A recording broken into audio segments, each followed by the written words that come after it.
Hi guys, कैसे हैं आप लोग। आई होप आप सभी अच्छे होंगे। आज मैं अकाउंटिंग इक्वेशन का पार्ट 2 लेके आया हूँ। पार्ट 1 आपको पता है, जो मैं पहले बना चुका हूँ और डिस्क्रिप्शन में इसका लिंक भी आपको मिल जाएगा। तो पहले आप पार्ट 1 देखिए। पार्ट 1 देखने के बाद में ये सेकंड वाला पार्ट देखना। तो इसमें बच्चों क्वेश्चन है एक, जिसमें है जो started business with cash 1 lakh रुपए। यानी पहला पॉइंट जो है हमारे पास में वो ये है बच्चों, जो कोई बिजनेस स्टार्ट हुआ है। पहला part, started business with cash ₹1 lakh. तो बच्चों 1 लाख आपको पता है कैश से स्टार्ट होती है बिजनेस, तो कैश एसेट्स होता है। तो एक कॉलम बना लीजिए एसेट्स का। एसेट्स में कैश का ये 1 लाख हो गया आपका। लाइबिलिटीज 0 और कैपिटल भी हो गया, क्योंकि स्टार्ट बिजनेस किया 1 लाख से, तो आप लिख लीजिए।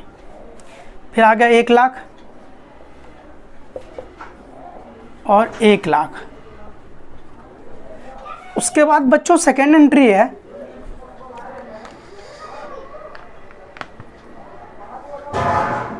वो ये है जो purchase goods for cash 20,000 and on credit 30,000। यानी बच्चों जो गुड्स है वो परचेज किया है कैश में 30,000, कैश में 20,000 का और क्रेडिट में यानी उधार में 30,000 का। कैश में 20 का और उधार में 30 का। यानी टोटल गुड्स कितने हो गए बच्चों हमारे पास? 20 ये और 30 ये कितने हो गए हमारे पास? पहले ये लिख लेते हैं, purchase goods on cash ₹20,000 and credit ₹30,000। तो बच्चों कितने हो गए हमारे पास? टोटल हो गए 50,000 के। तो देखो कैश में 20,000, तो कैश आपका कितना कम हो जाएगा? 20,000 रुपये। एक स्टॉक, गुड्स मीन्स स्टॉक आपको बोला था मैंने, तो एक स्टॉक का कॉलम बन जाएगा और उस स्टॉक में हम डाल देंगे 30 और 20, 50 का सामान आ गया है बच्चों। और उसके बाद में लाइबिलिटी यानी हमारे पास जो क्रेडिटर है वो बढ़ गया है बच्चों कितने का? 30,000 रुपये का, क्योंकि 30,000 में क्रेडिट था और कैपिटल में कोई चेंज नहीं। ये देखिए ये आ जाएगा आपका 80,000, ये 50,000, 30,000 और 1 लाख। हर स्टेप के बाद आप चाहो तो चेक कर सकते हो। थर्ड एंट्री है बच्चों, जो कि इम्पोर्टेंट है और ये एग्जाम में बहुत बार पूछा जाता है। क्वेश्चन है, sold goods for cash costing 10,000 and on credit costing 15,000 both at profit of 20%। यानी हमने सामान बेचा है कैश में 10,000 का और उधार में 15,000 का, और दोनों को ही बच्चों हमने 20% प्रॉफिट पे बेचा है। तो देखो इस एंट्री को आप करोगे कैसे? सबसे पहले देखो जो गुड्स था 10 और 15, तो सबसे पहले ये मैं लिख देता हूँ, सोल्ड गुड्स फॉर कैश 20,000 और cash 10,000 and credit 50,000 both at profit of 20%। देखो बच्चों सबसे पहले हमारा जो है गुड्स कितने का चला गया? 10,000 और 15,000। 15 और 10 25,000। तो सबसे पहले आप गुड्स में से 25,000 माइनस कर दीजिए। उसके बाद में बच्चों क्या बोला है उन्होंने, जो दोनों को उन्होंने 20% प्रॉफिट पे बेचा है। तो जो कैश 10,000 का था उसका 20% बच्चों आप निकालोगे तो कितना आ जाएगा आपका? 2,000 हो गया। यानी वो 10,000 रुपये का सामान जो है कितने में बेचा है? सेल कितने में किया है? 12,000 में सेल किया है, और वो कैश में बेचा है। तो आप सबसे पहले कैश में जोड़ लीजिए कितना? 12,000 रुपये ऐड हो गया, कैश में 12,000 आ गया। उसके बाद जो दूसरे वाला है बच्चों वो भी 15,000 का 20% प्रॉफिट पे बेचा है। तो ये कितने हो गए आपके? 3,000। 3,000 और 15,000 यानी टोटल सेल कितने हो गए बच्चों? 18,000। लेकिन ये बच्चों किस पे बेचा है? ये क्रेडिट में हमने बेचा है, यानी उधार में। तो जिससे हमें पैसे लेने होते हैं वो बच्चों क्या होता है हमारा डेटर्स, और डेटर्स हमारे क्या होते हैं बच्चों एसेट्स होता है। तो डेटर्स का भी एक कॉलम बना लीजिए। अब डेटर्स में देखिए कितने लेने हैं डेटर्स से हमें 18,000। उसके बाद देखिए बच्चों मैंने कहा था जो भी प्रॉफिट होता है वो कैपिटल में ऐड होता है। तो प्रॉफिट देखो कितना हुआ है 2,000 रुपये ये कैश वाले में और 3,000 जो है वो क्रेडिट वाले में। तो 3 और 2 कितने हो गए हमारे 5,000 रुपये। तो 5,000 रुपये आप कैपिटल में ऐड कर दीजिए। अब मैं इसको हटा देता हूँ। अब एंट्री को कर लो। ये हो गया आपका 92,000, ये 25,000, ये 18,000, 30,000 और ये हो गया आपका 1,05,000। ख़त्म हो गया क्वेश्चन। चेक करना है तो कर सकते हो। एसेट्स लाइबिलिटी प्लस में बच्चों कैपिटल। तो बच्चों एसेट्स में क्या हो गया हमारे पास कैश है हमारे पास 92,000, स्टॉक है हमारे पास में 25,000 और हमारे पास में जो डेटर्स है बच्चों वो है कितने का डेटर्स है हमारा 18,000 का। तो इसको यदि ऐड कर दोगे बच्चों तो आएगा आपका 92, 25 और 18, 8 5 13 2 15 और 9 2 11 12 1 13, ये 1,35,000। और लाइबिलिटी में हमारा क्रेडिटर कितने का है 30 का है और ये 1,05,000। तो ये हो गया आप बच्चों 1,35,000। ये देखिए दोनों साइड इक्वल आ गया। तो इस तरीके से बच्चों ये क्वेश्चन करना था। अब आप इसको उतार लीजिए फिर मैं अगला क्वेश्चन कराऊँ।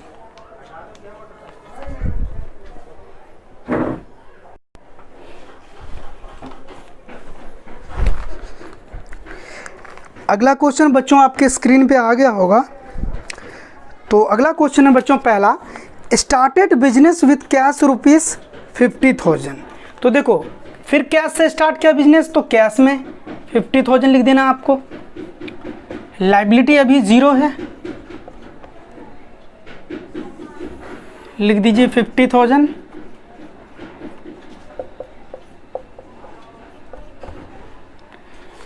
उसके बाद में बच्चों सेकंड है वेजेस और सैलरीज पेड ₹2,000। तो बच्चों सैलरी हमने पेड किया है तो मैंने आपको कहा था जितने भी एक्सपेंस होते हैं हमारे वो सब हमारे कैश और कैपिटल में से माइनस हो जाता है। तो ये सैलरी पेड कर रहे हो तो एक्सपेंस ही हुआ आपको, तो उस कैश कैपिटल में से माइनस कर दो। तो ये आ गया आपका 48,000। उसके बाद जो थर्ड एंट्री है बच्चों वो इम्पोर्टेंट है। थर्ड एंट्री है वेजेस आउटस्टैंडिंग ₹200। तो बच्चे आउटस्टैंडिंग का मतलब पहले समझिए। आउटस्टैंडिंग हो या ड्यू बट नॉट पेड हो, इसका मतलब क्या होता है बच्चे। आउटस्टैंडिंग मीन्स बकाया। जैसे कि आप देखते हो बिजली बिल आपके घर में आता है तो जब आप पूरे महीने बिजली यूज़ कर लेते हो उसके बाद ही तो बिल आता है। और उसके बाद में यदि आप उस महीने बिल को नहीं पे करते हो तो साइड में देखना एरियर लिखा होगा। जो एक्सपेंस तो हो चुका है बट आपने क्या किया है पे अभी तक नहीं किया है, उसको एरियर कहते हैं। तो वही हमारा एक तरह से आउटस्टैंडिंग होता है जो आपको पे करना है। जैसे वेजेस मजदूर को 200 रुपये जो हैं देने हैं बट हमने अभी तक नहीं दिया है, देने हैं यानी लाइबिलिटी इंक्रीज हो गई आपको। और क्योंकि एक्सपेंस है तो आपके कैपिटल में से भी आगे क्या जाके क्या हो जाएगा माइनस। तो आउटस्टैंडिंग वाली एंट्री को ध्यान से समझना है आपको। जो आउटस्टैंडिंग में लाइबिलिटी किसी को देना है बट मैंने अभी तक नहीं दिया है तो लाइबिलिटी इंक्रीज होगी और क्योंकि एक्सपेंस है तो कैपिटल में से भी माइनस हो जाएगा बच्चों। ये बहुत इंपॉर्टेंट था। 200 रुपये यहाँ से तो कोई आप क्या करिए लाइबिलिटी में 200 रुपये को ऐड कर देना है और कैपिटल में से 200 रुपये क्योंकि एक्सपेंस है तो माइनस कर देना है आपको। यहाँ पे लिख सकते हो आउटस्टैंडिंग वेजेस सेपरेट। तो ये आ गया आपका 48,200 और 47,800। उसके बाद जो फोर्थ एंट्री है बच्चों, वह है interest due but not paid. Interest due but not paid ₹100। वही सेम एंट्री है बच्चों, इंटरेस्ट आपको ड्यू हो चुका है, यानी आपको ब्याज देने हैं 100 रुपये, बट आपने अभी तक नहीं दिया है।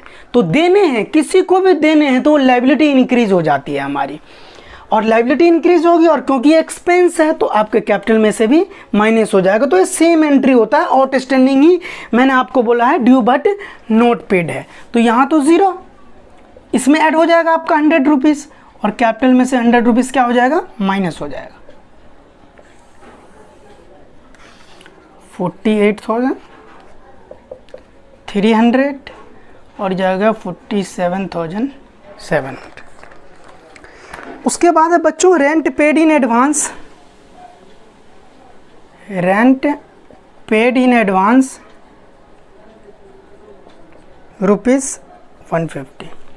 बच्चों आपने जो किराया है वो एडवांस में दे दिया है 150 रुपये, तो ये एक तरह से हो गए प्रीपेड हो जाता है। पहले आप किराया दे दो ना, जैसे मोबाइल बिल में आप जब रिचार्ज कराते हो पहले एडवांस में ही कराते हो ना, लेकिन कराने के बाद में 3 महीने का या जितने दिन का भी आप करते हो उतने दिन तक आप आराम से नेट चला सकते हो। इसी प्रकार होता है, ऐसे हमने रूम का रेंट दे दिया एडवांस में, तो 1 महीने तक तो हम यूज़ कर सकते हैं ना उसका, तो एक तरह से एसेट्स ही होता है। तो पेड इन एडवांस आपने दे दिए तो कैश तो चला गया आपका, और एक कॉलम बना लेना है, रेंट एडवांस लिख दो, या एडवांस का कॉलम बना सकते हो आप, उसमें आप ऐड कर सकते हो। ऐड करना है उसमें, यहाँ तो कोई फ़र्क नहीं। अब इधर देखिए 47,850, 150, 300, ये देखिए ख़त्म हो गया हमारा। चेक कर सकते हो, assets is equal to liabilities plus में कैपिटल। तो देख लो बच्चों एसेट्स कितने हो गए आपके 47,850, यानी ये 48,000 हो गया, और यहाँ भी लाइबिलिटी जोड़ोगे 300 प्लस में 47,700, तो ये भी आपका कितने हो गए 48,000 हो गए, तो बराबर आ गया, तो यानी सही है। तो इस तरीके से करने हैं बच्चों। आई होप आप लोगों को वीडियो अच्छा लगा होगा तो यार चैनल को सब्सक्राइब जरूर कर दो, और बेल बटन को भी दबा दो, जिससे कि सारी लेटेस्ट वीडियो सबसे पहले आप तक पहुँचे। और इंस्टाग्राम आईडी है मेरा, यदि आप चाहो तो उसको भी फॉलो कर सकते हो। बहुत बहुत धन्यवाद।